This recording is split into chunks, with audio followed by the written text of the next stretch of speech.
The next great event which will be discussed is the heavenly journey of the Holy Prophet Muhammad, peace and the blessings be upon him, which is mentioned in chapter 17 Al-Isra, verse 1. Exalted is he who took his servant, i.e. Prophet Muhammad, peace and blessings be upon him, by night, from Al-Masjid Al-Haram to Al-Masjid Al-Aqsa, whose surroundings we have blessed to show him of our signs. This has been extensively discussed within the teachings of Islam, and many lessons can be learned from it. The first thing to note is that Muslims should never doubt the power of Allah, the Exalted, in respect to solving their problems and granting them a way out of difficulties. This heavenly journey sounds impossible, yet it occurred as nothing is beyond the infinite power of Allah, the Exalted. The condition for being granted a way out of all difficulties is sincere obedience to Allah, the Exalted, which involves fulfilling His commands, refraining from His prohibitions, and facing destiny with patience according to the traditions of the Holy Prophet Muhammad, peace and blessings be upon him. Chapter 65 at Talaq, verse 2. And whoever fears Allah, He will make for him a way out. The next important thing to note is that this great event and the verse quoted at the beginning indicate the highest rank a person can reach, namely, a sincere servant of Allah, the Exalted. If there was a greater rank than this, Allah, the Exalted, would have referred to the Holy Prophet Muhammad, peace and blessings be upon him, with it. This has been indicated in many narrations, such as the one found in Sahih Muslim, number 851, where the Holy Prophet Muhammad, peace and blessings be upon him, referred to himself as the servant of Allah, the Exalted, before declaring his messengership.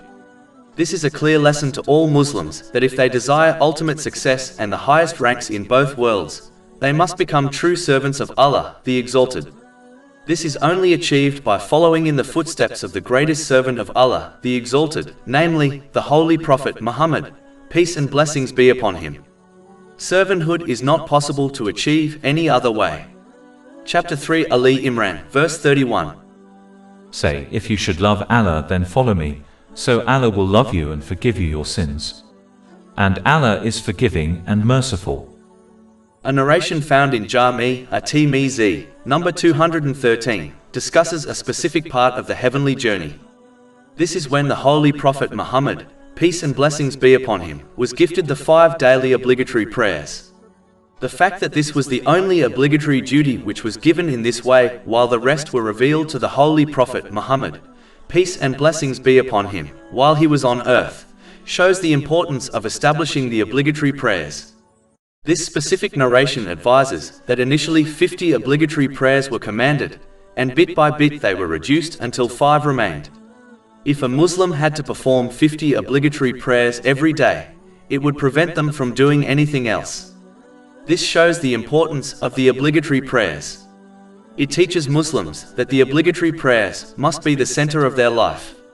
One should mold their life around their obligatory prayers and not mold their duties around their life. In addition, the obligatory prayers are an indication of how one should attach to Allah, the Exalted, while detaching from the material world. A Muslim praying is not allowed to talk, eat, or do other normal lawful things during the prayer. This indicates the importance of one connecting to Allah, the Exalted, through his sincere obedience.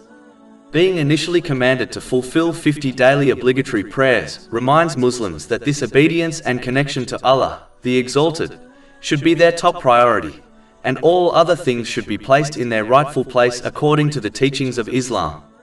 This is the true purpose of mankind. Their purpose is not to strive for the unnecessary and vain things of this material world. This material world is a bridge which connects one to the hereafter. It is not a permanent home. The obligatory prayers and this great event remind Muslims of this fact. Therefore, they should strive in crossing this bridge according to the teachings of Islam, so that they can reach the hereafter safely.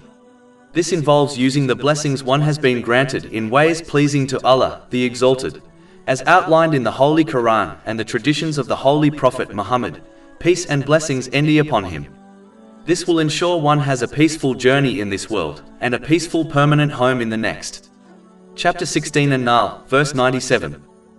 Whoever does righteousness, whether male or female, while he is a believer, we will surely cause him to live a good life, and we will surely give them their reward in the hereafter according to the best of what they used to do.